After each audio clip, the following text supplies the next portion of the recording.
araw, panibagong adventure na naman ang i-explore natin sa episode na ito. So kung nakikita nyo yung mahabang kailugan na ito yung iimbestigahan natin ngayon. Marami kasing kwento dito ang bumabalot na sinasabing marami daw kababalaghan ang di umano'y nabubuhay sa lugar na ito. So bago tayo makakarating din sa baba na yan, lalakbayin muna natin to. Ano kaya ang makikita natin sa taas na to? At anong barangay kaya, anong sitio kaya ang sakop ng lugar na ito? Makikita nyo naman, tingnan lang mga kalahi. Yan.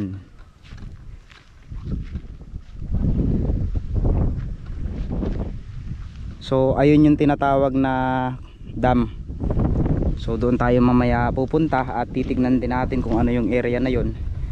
Marami kasing kababalaghan ang bumabalot dito sa lugar na ito. Marami nga daw ditong mga hindi maipaliwanag na pangyayari ang naitala na. So sa part naman na ito ay maglalakad tayo.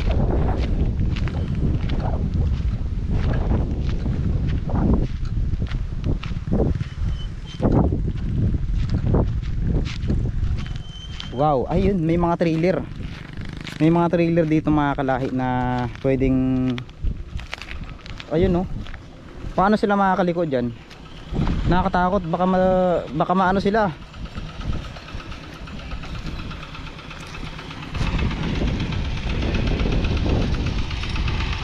Ayun. Umikot lang sila. Saan kaya sila galing? Anong sitio kaya ang nakapaloob dito?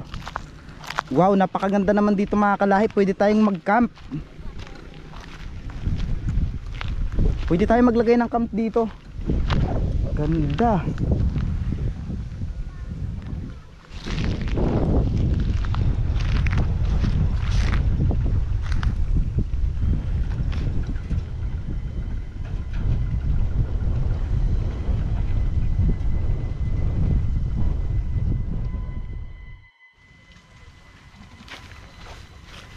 Marami kasing nagsasabi na ang area na to ay talagang misteryoso at maraming mga kababalaghan ang mga naganap dito. So ayon din sa nasaliksik natin, itong lugar na ito ay talaga namang pasyalan ng mga iilang magjowa.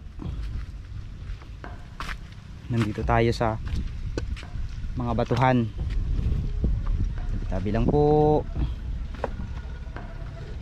Isang grupo ng kalabaw ang ating nakita dito at nasilayan. Kung makikita nyo yan, nakatingin sila lahat sa akin.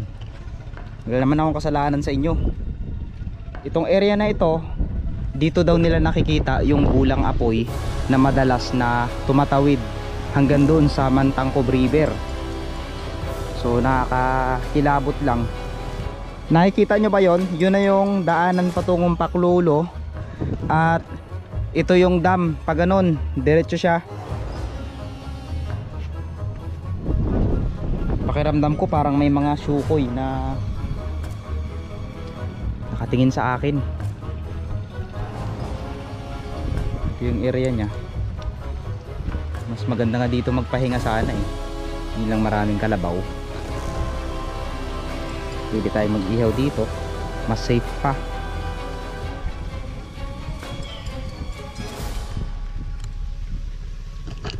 Patuloy tayo mga. Ilang mga kwento nga ang ating nasaliksik tungkol sa Mantangkob River na ito na tinuguri ang naging isang tahanan ng mga engkanto at grupo ng mga kulto noong unang panahon.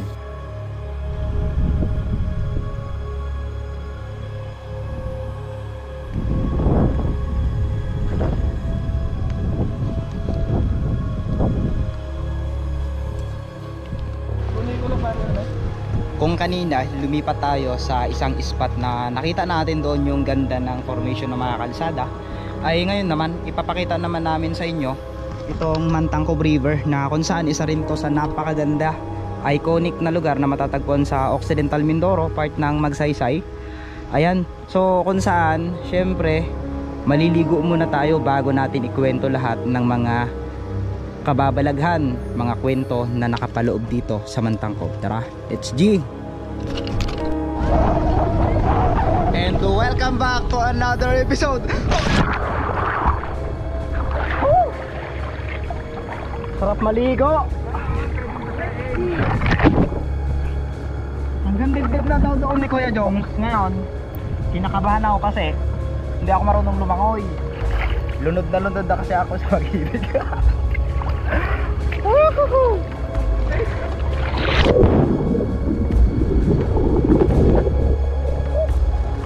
Sarap.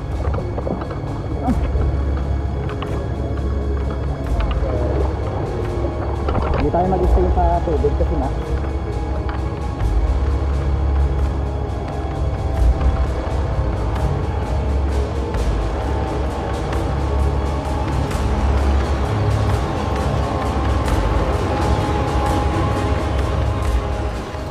ang susunod na ating episode na ipapakita sa inyo ay ang isang mapaghimalang berhen na nakatayo sa gitna ng isang bundok. Halina't ating sabay-sabay na panoorin ang pagpunta namin dito kasama si Kuya Joms Adventure. Good morning mga kalahi, panibagong araw, panibagong adventure na naman ang i-discover natin ngayong araw na ito, sapagkat nandito tayo ngayon sa bayan ng Sablayan dahil bibisitahin natin itong Mama Mary Shrine. So tara, kasama ko nga pala si Kuya Joms Adventure ngayon para ilibot kayo dito. So tara na, let's G! Yung mga natin gamit, okay lang naman yan. In 3, 2, 1, go! Talaga. So yun mga kalahi, papasok pala tayo dito. Pero hindi natin alam kung may bayad to. Siguro din donation. Ayan. Donation box, okay. So mayroon donation box dito na kung saan pwede tayong mag-donate ng kanilang mga yan para sa donation. Then makikita natin dito yung mga maliliit na kubo na ito, at sa bawat kubo na ito ay mayroong mga nakalagay. Yan. So Jesus is condemned to death. Yan. So may mga kubo dito mga kalahi. So bago tayo makarating doon, pasyalin muna natin tong mga kubo nila. Grabe oh. Ang liliit ng kubo dito. Hindi ko alam kung pwede siyang rentahan o tambayan, pero donation box lang kasi yung nakalagay doon. So makikita nyo na, donation box lang. Grabe, ang ganda mga kalahi. So try natin mamayang paliparan ng drone ang taas na yan para makita natin kung ano talaga yung maganda dyan, no? So sa area naman na ito, ayan, San Isidro sa Prison Mama Mary Shrine. So may part dito ng para siyang swimming pool. Hindi natin alam kung swimming pool ba ito, sapagkat wala siyang laman ngayon, pero marami siyang mga damo. Yan oh, mga kalahi, pwede tayong umupo dito. 'Di ba? Can you imagine kasama mo yung taong mahal mo dito, na mahal ka din, sana all mahal. Tapos nandito kayo nagkikwentuhan. Kamusta ka na? Okay lang. Tara na, tara. So yun nga. Then ito yung mga ang gaganda. Nakaka-amaze mga kalahi. Hindi talaga siya basta-basta. Then yun si Kuya Joms, nauna na siya dahil na-amaze talaga siya sa ganda ng lugar. So kung makikita nyo naman, talaga sulit. So mga kalahi, ilang step ito sa palagay nyo? Pakihulaan naman po kung walang step itong Mama Mary Shrine na ito. So bago tayo makarating dito ay madadaanan muna natin itong pagbati, na kung saan nakatalaga dito nakatalaga, welcome Mama Mary Shrine. Wow, grabe. Nung pumunta tayo ng Lucban, Quezon ay hindi natin naakyat yung tinatawag na Kamay ni Jesus. Pero dito sa Mindoro, sa Sablayan ay meron silang tinatawag na Mama Mary Shrine. So bagamat maikli lang yung ating akyatin ay nakakapagod pa rin. Parang sa relasyon yan. Gaano man kahaba o kaikli ng pinagsamahan yung dalawa, darating talaga yung araw na mapapagod kayo. So yun. Joke lang. Baka maniwala kayo sa akin mga kalahi, no? So kung makikita nyo naman, grabe, talagang nililinis nila ng bawat baitang. Siguro ang plano nila dito ay tataniman nila ng mga flowers gaya ng nakikita natin sa sunflower farm na matatagpuan sa Kanwaling Gateway Farm. So ayan, grabe, nandito pa lang tayo mga kalahi sa kalagitnaan ng hagdan na ito. Ay talagang ramdam na natin yung pagod. Kakaiba talaga yung pakiramdam kapag nandito ka. At ayan nga, so sa ating susunod na station, I love Mama Mary Shrine. Wow, grabe mga kalahi, tignan nyo. So nauna na si Kuya Joms dun sa taas at tayo ay patuloy pa rin. Grabe. So sayang lang, ay ano yun, oh, parang siyang ano, parang agila. Grabe naman ang pagkagawa dito mga kalahi. Then pwede kang magpa-picture siguro dito sa paro-paro. So yun, hindi lang ito yung station ha, mayroon pa sa taas. Look at that, para siyang agila. Ayan, oh. Oo, sige. Mama Mary Shrine, grabe, parang agila, oh. Wow, ito parang agila ginawa nila, oh. Parang agila. Ang lupit. Baka mano ka, huwag mo pumunta yan. Ayoko nang pumunta dyan. Kasi yung mata niya, galit na galit. Galit na galit. So ang ganda dito. Grabe, tignan nyo naman mga kalahi. So nandito na tayo sa tinatawag na Mama Mary Shrine. So as usual, may donation box ulit tayong nakita. Ayan, sa mga gusto mag-donate. Ayan, so ito yung Mama Mary Shrine. At makikita natin dito ang ano to, anong tawag dito? Paki-comment nyo naman kung anong tawag dito. So tara. Grabe. Ito. Parang wishing well. Wishing well? Wishing well, parang dyan i-wish lahat ng mga ano, ganyan. Okay, akitin ba natin yan taas? Akitin natin to. Sige, guys. Grabe. Kasama na tayo makiagat, ha? Papapalaban tayo dito. Akitin natin.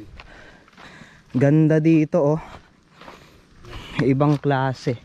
Wow, ano yon? Parang may mga, kung kanina may agila tayong nakita sa baba, baka pugad ng agila yon. Wow. So hanggang ngayon ay nililinis pa rin nila. Woo! Grabe. Pag nasa etaas ka, isipin mo na lang kung paano makababa ng maayos. Pagod. Kapagod nga. Wow. Tapos kada station ng ganito, mayroon siya lang nakasulat na mga dasal. Ayan. Nakakapagod mga kalahi. So at dito natin makikita ngayon sa taas itong tila tambayan. Tambayan nga. Oh.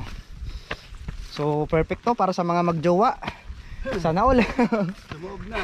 Tumaob na, hindi na kinaya, oh. Sobrang taas na kasi to. Grabe, oh. So ito pala ay duyan. Ayan. So nandito na tayo sa tuktok.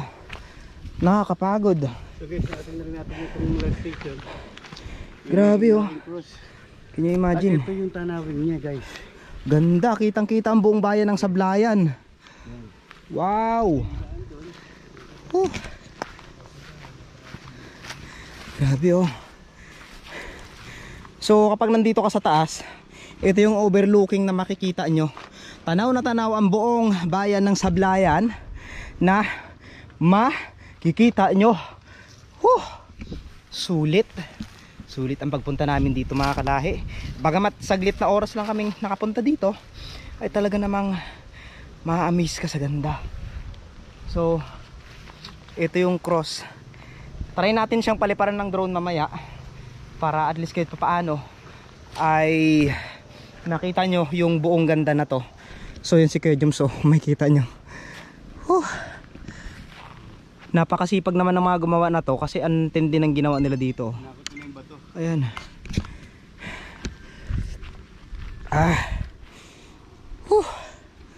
Grabe.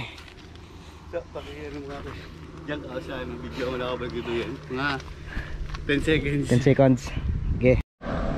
Ayan mga kalahi, so sa pagkakataong ito ay ipapakita ko naman sa inyo ang overlooking ng lugar na ito, yung drone shot na makikita natin dito. Ito yung kabuuan ng lugar.